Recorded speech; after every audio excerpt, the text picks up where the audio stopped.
તો ચાલો શરૂ કરીએ. આજે આપણે શું કરવાના છીએ ખબર છે?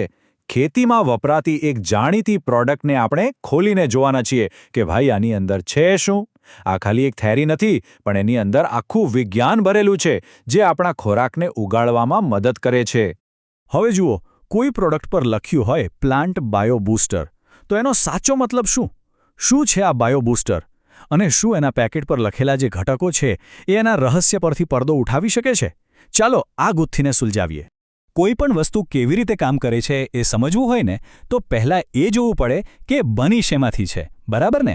તો ચાલો સૌથી પહેલાં પાવર શક્તિના જે ઘટકો છે એના પર એક નજર નાખીએ. ઓકે, તો આ ચાર્ટ જુઓ.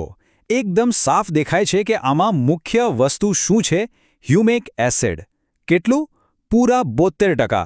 એટલે કે આખી થેલીનો પોણો ભાગ તો ખાલી આ એક જ વસ્તુ છે. આ જ બતાવે છે કે આ કેટલું મહત્વનું હશે. તો હવે સવાલ એ છે કે આ બધા ઘટકો કરે છે શું? ચાલો જાણીએ. તો આ હ્યુમિક એસિડ છે શું આખરે? એકદમ સાદા શબ્દોમાં કહું તો એ જમીન માટે એક નેચરલ કન્ડિશનર જેવું છે. ખબર છે એનું કામ શું? એ જમીનમાં જે પણ પોષક તત્વો પડ્યા હોય ને એને મજબૂતીથી પકડી રાખે છે અને પછી છોડના મૂળ સુધી પહોંચાડે છે. એક રીતે જમીનની તબિયત સુધારીને એને વધારે ફળદ્રુપ બનાવે છે.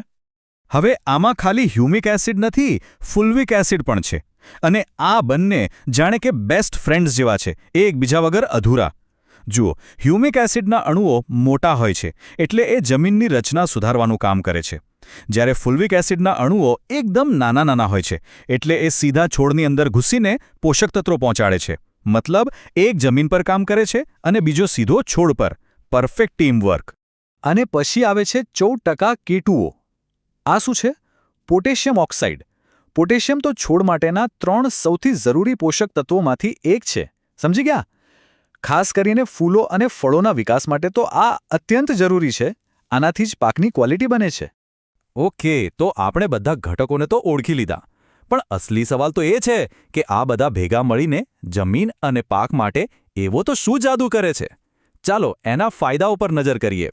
સૌથી પહેલો ફાયદો, આમાં જે ઓર્ગેનિક પદાર્થો છે ને એ જમીનના જે કણ હોય ને એને એકબીજા સાથે એવી રીતે જોડે છે કે જમીન કડક નથી થતી પણ પોચી અને હવાવાળી બને છે. અને આનાથી શું થાય? જમીન પાણીને વધારે સમય સુધી પકડી રાખી શકે છે. જ્યાં પાણીની તંગી હોય ત્યાં તો આ વરદાન સમાન છે. બીજો ફાયદો, યાદ છે આપણે હ્યુમિક અને ફુલ્વિક એસિડની વાત કરી? તો આ બંને છે ને જમીનમાં પડેલા પોષક તત્વો માટે એકદમ ચુંબક જેવું કામ કરે છે. એ બધા ન્યુટ્રિયન્ટ્સને પોતાની તરફ ખેંચી લે છે અને પકડી રાખે છે. પછી છોડના મૂળ માટે એને તૈયાર રાખે છે. એટલે છોડને મહેનત વગર જ બધો ખોરાક મળી જાય છે, એકદમ સરળતાથી. અને હા, જેવું પેકેટ પર લખેલું છે, આ બાયોસ્ટિમ્યુલન્ટ છે. એટલે કે એ છોડના વિકાસને ધક્કો મારે છે, મૂળને મજબૂત બનાવે છે, ફૂલો અને ફળોને ખીલવામાં મદદ કરે છે. અને સીધી વાત છે, જો મૂળ મજબૂત હોય તો છોડ તંદુરસ્ત રહે અને ફૂલફળ વધારે આવે તો ઉપજ પણ સારી જ થવાની.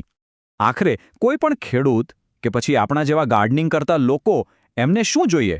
સારી ઉપજ, બરાબર ને? તો આ પ્રોડક્ટ ખાલી પાકનો જથ્થો જ નથી વધારતી, પણ ફળો અને શાકભાજીના સ્વાદ અને ક્વોલિટીમાં પણ સુધારો કરવાનું વચન આપે છે. આ છે સૌથી મોટો ફાયદો. ચાલો, તો વિજ્ઞાન સમજી લીધું, ફાયદા પણ જોઈ લીધા. પણ હવે પ્રેક્ટિકલ વાત. આને વાપરવું કઈ રીતે? ખેતરમાં આનો ઉપયોગ કેવી રીતે થાય છે? ચાલો એની રીત પર એક નજર નાખીએ.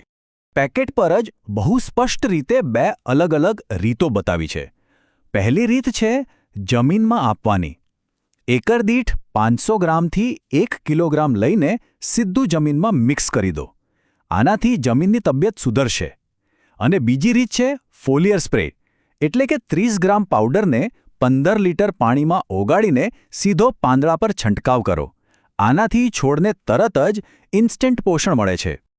તો આટલી બધી ચર્ચા પછી આ બધાનો સાર શું નીકળે છે? આપણે આમાંથી મુખ્ય કઈ વાત શીખ્યા? જો, સૌથી મોટી અને મુખ્ય વાત એ છે કે આ કોઈ સામાન્ય કેમિકલ ખાતર નથી. આ એક બાયોસ્ટિમ્યુલન્ટ છે.